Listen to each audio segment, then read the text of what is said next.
Assalamualaikum warahmatullahi wabarakatuh. Alhamdulillahirabbil alamin. Assalatu wassalamu ala asrofil anbiya'i wal mursalin Sayyidina wa maulana Muhammadin wa ala alihi wa sahbihi ajmain, amma ba'd. Perkenalkan, nama saya Nur Latifah, nomor induk mahasiswa 210104030046, lokal MD 21C2. Pada kesempatan kali ini, saya ingin menyelesaikan ujian tengah semester mata kuliah manajemen dakwah yang diampu oleh Ibu Rizkiatul Hasanah, SS Himsos. Ke pembahasan pertama, yaitu pengertian manajemen dakwah, yang mana manajemen dakwah terbagi menjadi dua, yaitu pengertian manajemen dan pengertian dakwah. Secara etimologis, kata manajemen berasal dari bahasa Inggris manajemen, yang berarti ketatalaksanaan, tata pimpinan, dan pengelolaan. Artinya, manajemen adalah sebagai suatu proses yang diterapkan oleh individu atau kelompok dalam upaya-upaya koordinasi untuk mencapai suatu tujuan. Dalam bahasa Arab, istilah manajemen diartikan sebagai an-nizam atau at-tanzim, yang merupakan suatu tempat untuk menyimpan segala sesuatu dan menempatkan segala sesuatu pada tempatnya. Sedangkan pengertian manajemen dakwah secara etimologis, dakwah berasal dari bahasa Arab yaitu da'a, yad'u, da'wan, du'a, yang diartikan sebagai mengajak atau menyeru, memanggil, seruan, permohonan, dan permintaan. Penyebutan kata dakwah dalam Al-Quran yang lebih banyak ditampilkan dalam bentuk kata kerja fi'il. Hal ini memberikan isyarat bahwa kegiatan dakwah perlu dikerjakan secara dinamis, serius, sistematis, terencana, profesional, dan proporsional. Hal ini sesuai dengan sifat genetik kata kerja transitif yang harus melibatkan berbagai unsur, yakni pelaku, tempat, dan waktu. Secara garis besar, pengertian manajemen dakwah adalah sebagai proses perencanaan tugas, pengelompokan tugas, menghimpun dan menempatkan tenaga-tenaga pelaksana dalam kelompok-kelompok tugas, dan kemudian menggerakkan ke arah pencapaian tujuan dakwah. Inilah yang merupakan inti dari manajemen dakwah, yaitu sebuah pengaturan secara sistematis dan koordinatif dalam kegiatan atau aktivitas dakwah yang dimulai dari sebelum pelaksanaan sampai akhir dari kegiatan dakwah. Hakikat dakwah Islamiyah. Secara hakikat dakwah Islamiyah merupakan akulturasi iman yang dimanifestasikan dalam kegiatan manusia beriman dalam masyarakat melalui cara tertentu, demi terwujudnya ajaran Islam dalam segala segi kehidupan. Kegiatan tersebut sering disampaikan secara individu atau kelompok melalui berbagai metode dan sarana yang bertujuan memberi perubahan dalam kehidupan. Ilmu manajemen. Manajemen merupakan seni untuk melaksanakan dan mengatur. Manajemen ini juga dilihat sebagai ilmu yang mengajarkan proses mendapatkan tujuan dalam organisasi, sebagai usaha bersama dengan beberapa orang dalam organisasi tersebut, sehingga ada orang yang merumuskan dalam melaksanakan tindakan manajemen yang disebut sebagai manajer. Landasan dasar manajemen dakwah. Pada dasarnya ada beberapa landasan tentang manajemen dakwah. Di antaranya nakliyah, yang dimana nakliyah ini ialah perkataan yang diturunkan oleh Allah Subhanahu wa Ta'ala melalui ayat-ayatnya yang berupa ucapan, firman, atau wahyu. Ilmu nakliyah bersumber dari Al-Quran dan hadis, yang dalam hal ini peran akal hanyalah menghubungkan cabang permasalahan dengan cabang utama, karena informasi ilmu ini berdasarkan kepada otoritas syariat yang diambil dari Al-Quran dan hadis. Adapun akliyah adalah pola pikir atau pemikiran yang digunakan dalam memahami atau memikirkan sesuatu dengan ungkapan lain. Pola pikir adalah cara yang digunakan untuk mengaitkan fakta dengan informasi, atau sebaliknya, berdasarkan suatu landasan atau beberapa kaidah tertentu.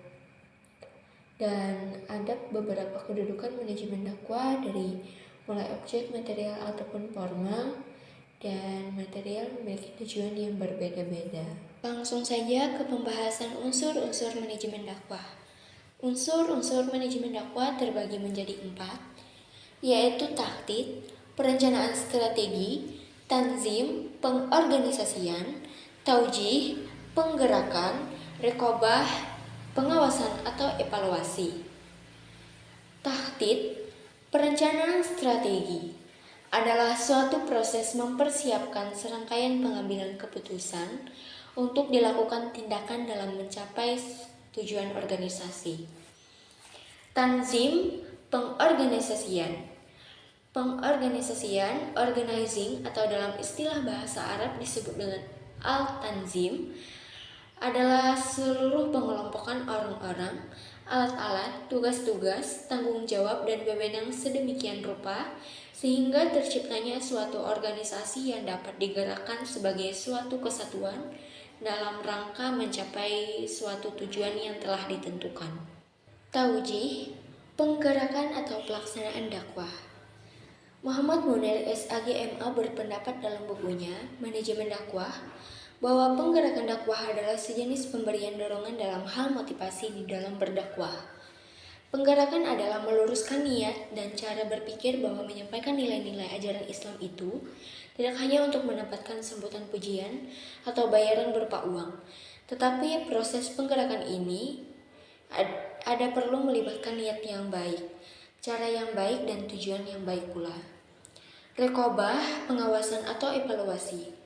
Pengendalian dakwah dan evaluasi dakwah rekobah adalah pelaksanaan aktivitas tugas-tugas dakwah yang sedang berlangsung ataupun yang telah diselesaikan. Pengendalian dakwah juga berfungsi untuk memonitor keefektifan aktivitas perencanaan sampai dengan aktivitas pengendalian itu sendiri, sehingga menghasilkan aktivitas kegiatan dakwah yang optimal. Fungsi manajemen dakwah terbagi menjadi 4. Yang pertama yaitu perencanaan dakwah, planning. Yang kedua pengorganisasian, organizing. Yang ketiga penggerakan dakwah, actuating. Dan yang terakhir pengawasan, controlling. Perencanaan dakwah, planning. Perencanaan planning dalam istilah bahasa Arab disebut dengan tahdid, adalah pemilihan atau penetapan tujuan-tujuan, organisasi, dan penentuan strategi, kebijakan, proyek, program, prosedur, metode, sistem, anggaran, dan standar yang dibutuhkan untuk mencapai tujuan. Pengambilan keputusan penting sangat efektif dilakukan dalam proses perencanaan karena dalam banyak hal apabila keputusan tidak dilakukan dalam perencanaan maka segala bentuk kegiatan tidak akan bisa berjalan dengan baik. Yang kedua yaitu pengorganisasian, organizing. Dalam istilah bahasa Arab yaitu disebut dengan at-tanzim, adalah seluruh pengelompokan orang-orang, alat-alat, tugas-tugas, tanggung jawab dan wewenang sedemikian rupa sehingga terciptanya suatu organisasi yang dapat digerakkan sebagai suatu kesatuan dalam rangka mencapai satu tujuan yang telah ditentukan. Setelah direncanakan, langkah berikutnya dalam pencapaian tugas organisasi adalah mengorganisir segala sumber daya untuk guna menggerakkan organisasi pada tujuan yang telah ditentukan. Penggerakan dakwah atau actuating. Penggerakan dakwah merupakan upaya menyadarkan orang lain atau anggota suatu organisasi untuk dapat bekerja sama dalam mencapai tujuan. Adapun pengertian penggerakan dakwah adalah seluruh proses pemberian motivasi kerja kepada para bawahan sedemikian rupa sehingga mereka mampu bekerja dengan ikhlas demi tercapainya tujuan organisasi dengan efisien dan ekonomis. Yang terakhir yaitu controlling atau pengawasan.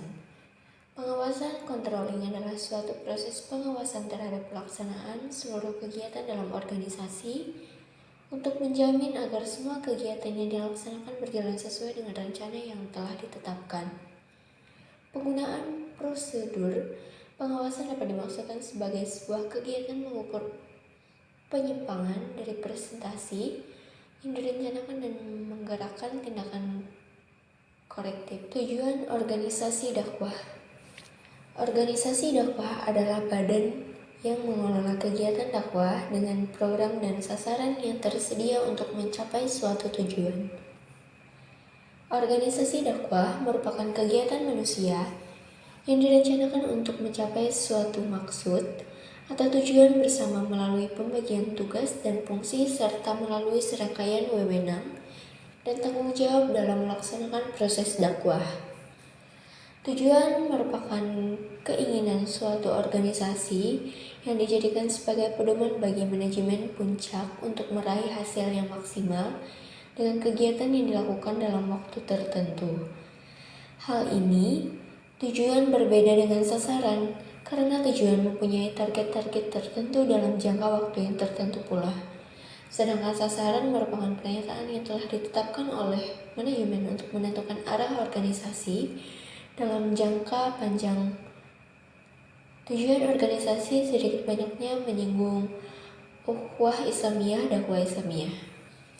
Untuk mencapai ghoyah tujuan harus ada ahdaf, sasaran-sasaran. Tidak ada sasaran yang jelas jika tidak ada khutbah, yaitu rencana. Rencana tidak akan dimiliki oleh orang yang tidak mempunyai ihtijah atau orientasi, dan orientasi tidak ada jika tidak didasari oleh tasawur, persepsi, dan tentu saja persepsi tentang suatu hal akan muncul manakala ada faham, yaitu pemahaman. Sekian penjelasan dari saya. Salahilah mohon maaf. Wabillahi taufiq wal hidayah.